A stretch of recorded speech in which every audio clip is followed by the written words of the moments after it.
Conversaciones tal como lo habíamos anunciado pues en un inicio del programa y como lo venimos desarrollando pues en estas semanas a fin de conocer cuáles son las principales propuestas de los distintos candidatos que tenemos pues con miras a llegar al sillón presidencial. Esta vez estamos acompañados de 3 candidatos a las primeras vicepresidencias de 3 agrupaciones. A ver, Rosa Mavila, bueno, usted ya la conoce, es congresista, pero esta vez es candidata a primera vicepresidencia por el Partido Humanista que lleva pues o que pretende llevar a Yehúde Simón a la presidencia. También estamos con Miluska Carrasco. Ella es candidata también a la primera vicepresidencia de la agrupación Perú Patria Segura, que pretende llevar pues a Renzo Reyardo también a la presidencia, y Jorge Paredes Terry, él es candidato también a la primera vicepresidencia del partido Perú Libertario, que tiene pues como candidato presidencial a Vladimir Cerrón. Buenos días con los tres, muchísimas gracias por acompañarnos esta mañana, y justamente hemos estado desarrollando pues una serie de esquemas para ver cuáles son las principales propuestas de las distintas agrupaciones, y en principio tenemos que empezar esta conversación diciendo que son justamente agrupaciones políticas con candidatos cuyo nombre incluso no figura pues aún dentro de las preferencias electorales. Y para empezar justamente cómo es que se planea pues remontar siquiera este grado de conocimiento de la población para que puedan en principio escuchar cuáles son las propuestas de ustedes. Congresista, señora Mavila, buenos días. Buenos días también a todos los televidentes. En primer lugar quisiera decir que la no presencia de algunas agrupaciones en los medios de opinión refleja también la realidad existente de la presencia de poderes en el ámbito de los medios de comunicación.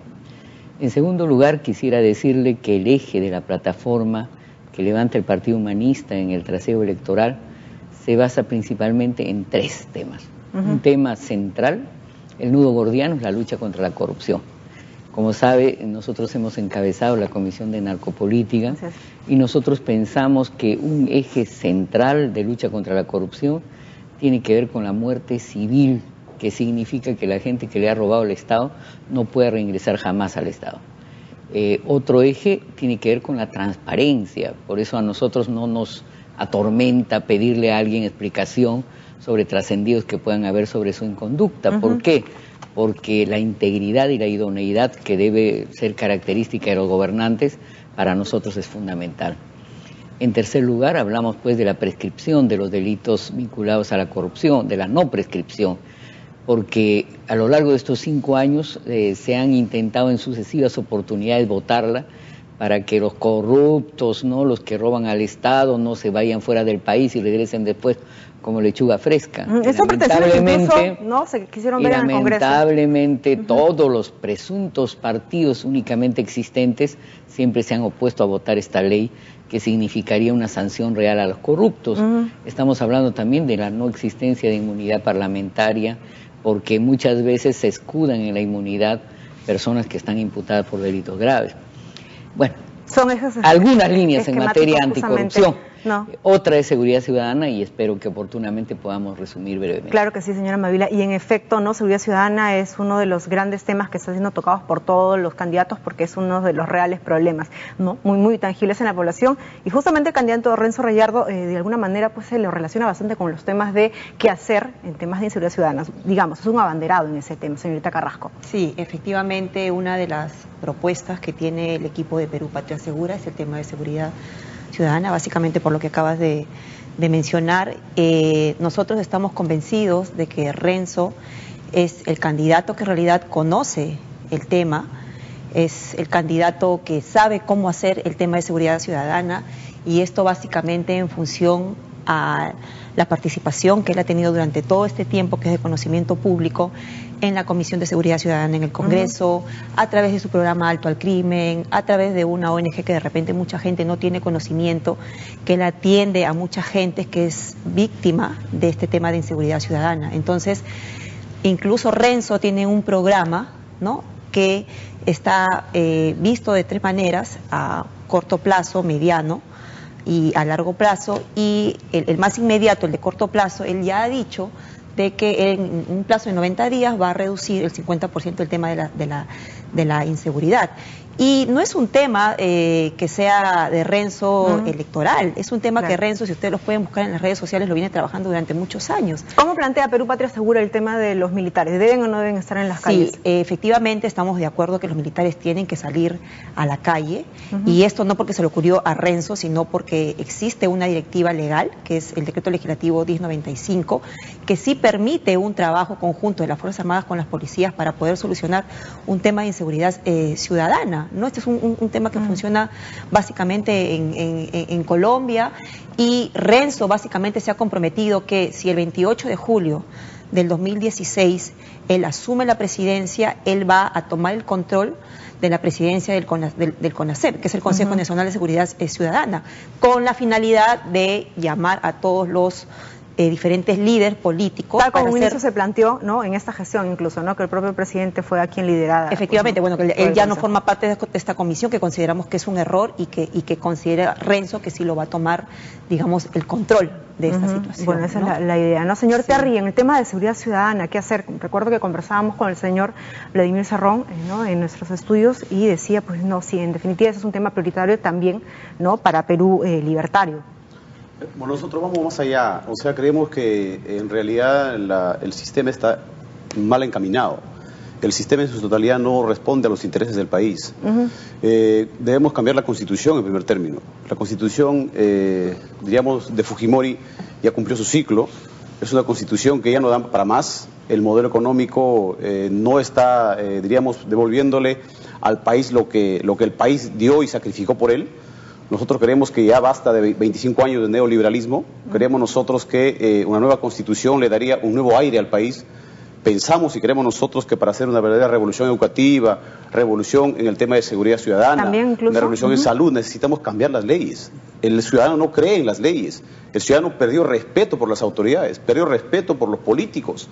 ¿Se debería volver a la Constitución del 79? No, una nueva Constitución vía referéndum, asamblea constituyente. Creemos nosotros que debe haber un cambio real en el país. Basta ya de un sistema que, no, ahorita no es posible que tengamos 3 millones de peruanos en analfabetismo. No es posible que hayan regiones donde hay cantidad de riqueza y sigamos por el margen de 60 o 70% de pobreza. ¿En qué país estamos? El modelo económico también. Y a la vez tenemos inmensas, diríamos, zonas de pobreza. ¿Y el modelo económico también lo plantean ustedes que tendría que cambiar en ese sentido? Por supuesto que sí, claro, vamos a un modelo económico más nacional. El Estado tiene que entrar más a regular el mercado. ¿Y eso no sería peligroso? Tenemos que invertir nosotros diríamos, en cuestiones estratégicas, innovación, ciencia y tecnología, etcétera. Las universidades, mira, tenemos candidatos que tienen universidades y se lucran de las universidades. ¿En qué país estamos? Sí. Mire, en materia de seguridad ciudadana nosotros tenemos una discrepancia. Nosotros no creemos que el tema sea solo el liderazgo presidencial. Hay que entender que el tema de seguridad ciudadana se construye con la ciudadanía. La seguridad ciudadana tiene que pasar por un pacto de vínculo entre municipios, Policía Nacional, Serenazgo. Trabajo transversal. Por supuesto, pero además control ciudadano de las áreas. Miren Bogotá, que se cita como ejemplo de seguridad ciudadana en América Latina. Por ejemplo, el desarrollo urbano, por ejemplo, la construcción de edificaciones en las zonas de alta vulnerabilidad, el diagnóstico del mapa de criminalidad, la participación en la moralización de la policía y del propio serenazgo. En fin, entender que llevar la policía a las calles, el ejército a las calles, no resuelve nada. Mire lo que está pasando en el Callao. Estamos ya en segundo plazo de estado de emergencia y al contrario se ha incrementado el sicariato.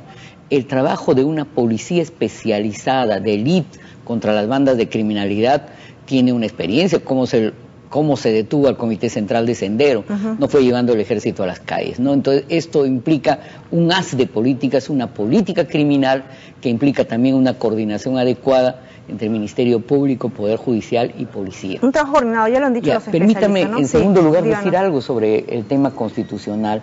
De hecho, tenemos serios problemas en el ámbito constitucional. Recuerde a Marta Chávez que la última constitución era para ella una especie de Biblia intocable. El tema económico, el tema de los derechos laborales de los trabajadores, el tema del balance de las privatizaciones, por ejemplo, ahora la tentativa de privatizar Sedapal entre gallos y medianoche, que está creando un clima, por ejemplo, en San Juan del Lurigancho, de corte de aguas para que la gente proteste contra Sedapal. Pero sí debería revisarse las empresas prestadoras de servicios. Yo creo que sí, pero en el tema constitucional nosotros estamos planteando un referéndum para que la propia población centralice y decida si modifica la Constitución, si se crea un escenario de asamblea constituyente para debatir lo que a todas luces tiene que modificarse o cambiarse cualitativamente en temas como la negociación colectiva, los derechos de los trabajadores, en temas, por ejemplo, del cuestionamiento de los famosos contratos ley, que son formas de evasión de las grandes inversiones extrapaís para no someterse a las leyes. Y eso tiene que ver pues con la relación entre corrupción y en algunos casos un uso excepcional de normatividad. Ahora, se habla en definitiva de lo que se trata ahora es reducir estas brechas, no solamente de bolsones de pobreza, sino de desigualdad que hay, ¿no?, entre los pobres y los ricos, y los que se han hecho mucho más ricos incluso en estos últimos años. Se habla incluso de también cambiar las reglas de juego, ¿no? Hablábamos en esa gestión pues de incluir para crecer, no de crecer para incluir. ¿Qué es lo que está viendo en ese sentido pues Perú Patria Segura para mover el tema económico, ¿no? Se crece, se incluye, se crece. ¿Cuál es la idea? Sí, efectivamente, a propósito de lo que acaba de decir la señora Rosa, efectivamente este descrecimiento económico viene como consecuencia, obviamente, de la falta de liderazgo que se ha estado dando durante todo el tiempo en este gobierno. Hemos sentido de que no hemos tenido un norte bastante clara. Y una de las propuestas que trae el equipo de Perú Patria Segura es definitivamente incentivar el tema económico. Apostamos por el tema de la inversión privada. El equipo está preparando incluso un proyecto que se llama Chamba Segura, que abarca a todos los jóvenes de 18 a 29 años para que se puedan insertar en el mercado laboral. Y esto trae una serie de consecuencias positivas, ¿no? Porque al final son muchachos que se van a insertar al mercado laboral, van a tener un puesto de trabajo, van a ser sujetos de crédito, van a pagar impuestos y existe toda una circulación económica. Se está planteando Entonces, una nueva normativa, lo que fue en su momento pues esta ley... La ley Pulpín, sí, efectivamente, pero con todos los beneficios laborales, sin hacer ningún tipo de discriminación. O sea, al final, Pulpín o cualquier trabajador que se encuentra dentro de la ley general de trabajo no tendría por qué hacerse ningún tipo de discriminación. Entonces, estamos terminando de cuadrar, pero le puedo dar ya unos alcances que estos chicos de 18 a 29 años tendrían todos los beneficios laborales como cualquier otro trabajador sin hacer ningún tipo de discriminación. ¿Cómo lo vamos a ver? Estamos planteando la posibilidad, digamos, que aquellas empresas privadas que cojan a un determinado porcentaje de estos jóvenes, que son el 30% de la población en general, van a tener algún tipo de incentivo tributario,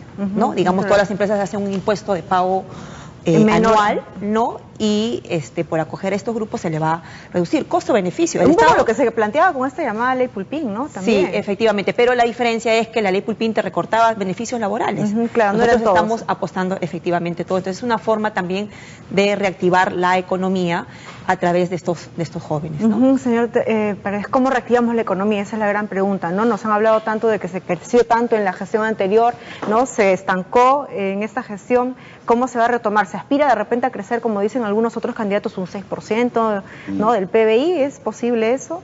Hay un espejo que debemos mirarnos que se llama Bolivia. ¿Por qué crece Bolivia? ¿Por qué Bolivia sigue creciendo y nosotros entramos en recesión? ¿Por qué Bolivia tiene, diríamos, reservas históricas y nosotros estamos tal vez entrando en un proceso en el cual vamos a tener que usar las reservas? ¿Pero estábamos en las mismas condiciones? No, claro, pero ¿Sí? Porque Bolivia nacionalizó sus recursos. Los recursos deben ser para el país. Los recursos deben ser para el servicio de la población, no para servicios de las transnacionales. Estamos en un país que hemos regalado todos los recursos a las transnacionales. Dejan el 30% y se llevan el 70% a sus países. ¿Nos da la amenaza de repente de lo que ha ocurrido pues en Venezuela con el tema del... No hablemos de Venezuela. Estamos hablando de Bolivia porque Bolivia es un referente y bueno, Venezuela tiene su proceso. Pero no hay amenazas. Respetamos. ¿Amenazas de repente de que pueda ocurrir lo mismo si es que pensamos nosotros tenemos una visión particular del problema del país. El Perú es un país que tiene su propio desarrollo, no, pero creemos que basta ya de neoliberalismo. Creemos nosotros que debemos de retomar nosotros a un Estado que tenga la capacidad de generar sus propias empresas. ¿Por qué recibimos a Entel Chile, que es una empresa estatal chilena? ¿Por qué recibimos empresas estatales de China, de Brasil, etcétera? ¿Que sí son buenas acá? ¿Pero no son buenas las empresas estatales peruanas? Leyes del mercado, ¿no? Es lo que, bueno, lo que está bien, perfecto, me parece correcto, pero ya tú mira la desigualdad, la brecha de desigualdad. Seguimos últimos en educación. Mira los hospitales, vamos acá 10 minutos, acá a Vía María del Triunfo, mira los hospitales, es una desgracia. Entonces, algo está fallando, algo está mal. Finalmente, ya, el último bloque justamente para terminar, porque ustedes saben que el tiempo en televisión es así tirano. Esta es la primera vez de repente que tenemos la oportunidad de conversar, pero vamos a seguir conversando porque la idea es eso, conocer sus propuestas. En los temas, rápidamente ya para cerrar, de corrupción y educación. Si me permitiría tomarme la libertad de hablar de la lucha contra el hambre. El hambre, rápido, puntual, no, o sea, señora Mavila. Mire, en estos días en los mercados se puede constatar el incremento de los precios de los productos de primera necesidad. Si usted va a los programas del vaso de leche, va a advertir que la ley del presupuesto les ha recortado la transferencia a los programas del vaso de leche. Los niños de más de 6 años ya no reciben vaso de leche. Entonces una madre tiene el drama de que si tiene 3 hijos, uno mayor de 6 años tiene que echar agua a la leche que percibe. ¿El programa Jalibarma no cubre justamente no cubre para más allá de los niños de 6 años. Entonces aquí tenemos una exigencia inmediata. De otro lado está el tema ambiental. Hay niños, por ejemplo, en Villa María del Triunfo que crecen junto con los chanchos y en un contexto donde hay pulgas. O sea, está el tema de la vivienda absolutamente precaria. ¿Continuarán los programas sociales en una los evaluaremos y los profundizaremos para que de verdad haya acceso de verdad, porque mire, por ejemplo en discapacidad severa, en vez de avanzar se ha decrecido, hay menos beneficiarios, hay menos beneficiarios. Entonces el tema aquí tiene que ver también con el rol del Estado. Nosotros no estamos por anular el Estado como quieren los neoliberales, ni tampoco por un Estado mínimo. Nosotros sí estamos por el rol tuitivo del Estado. Por eso nos oponemos a las privatizaciones en áreas estratégicas como agua, electricidad, alimentación, acceso a las medicinas.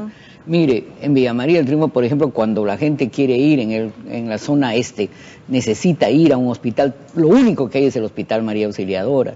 Entonces, hay que ver estos temas de políticas de salud. Pero incluso en los hospitales que existen, si usted pide una cita, el televidente cualquiera le puede señalar que se la dan a 6 meses, a 7 meses. Hay necesidad de hacer toda una reingeniería absoluta en los sistemas de salud para que el acceso a los servicios del Estado sea una realidad real y además de calidad. Finalmente, señorita Carrasco, programas sociales, ¿qué van a ocurrir con ellos? No, vamos a continuar con todos los programas sociales.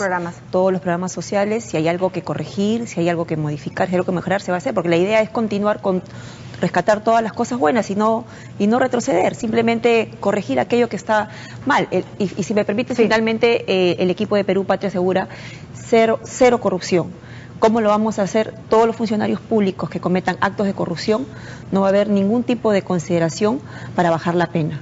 De frente, consulta, de frente, muerte civil, muerte efectiva, ¿no? Muy bien, señor Pérez Terry. ¿Hay algo que va a continuar de esta gestión o de lo que se esté trabajando? Creo que el poder principal del Estado es el Congreso. Hay que reformar totalmente el Congreso, porque ahí se arman las leyes. Eliminación de la inmunidad parlamentaria. Creemos nosotros que debe haber renovación por tercios, a mitad de periodo los congresistas deben ser consultados. ¿Una sola cámara, 2 cámaras? Bueno, ¿Deberíamos regresar? Eso estamos conversando. Puede ser las 2 cámaras, pero creemos nosotros que el Congreso debe reformarse. A mitad de periodo los congresistas van a ser nuevamente, digamos, evaluados por la población. Si cumplen con la tarea que están cumpliendo, diríamos, a cabalidad, son reelegidos, de lo contrario regresan a su casa. Eso es lo que nosotros creemos sinceramente. Muy bien, bueno, ustedes han escuchado, son algunas de las principales propuestas de 3 agrupaciones que también están postulando llegar justamente a Palacio de Gobierno. La señora Rosa Mavila del Partido Humanista, que llega pues a Ayude Simón, la señorita Miluja Carrasco, candidata también a vicepresidencia del Partido Perú Patria Segura, que lleva a Renzo Rayardo, y por último el señor Jorge Paredes Terry, candidato por Perú Libertario a la vicepresidencia, que lleva pues a Vladimir Cerrón. Nosotros, Ayude Simón es el líder. Muy bien, nosotros estamos conociendo aquí, informándonos a fin de tener pues un voto responsable, informado, que es lo que se busca. Muchísimas gracias a los 3. Seguramente vamos a tener oportunidad de tener una nueva conversación. 8:16, rápidamente nos vamos a un corte, regresamos con más.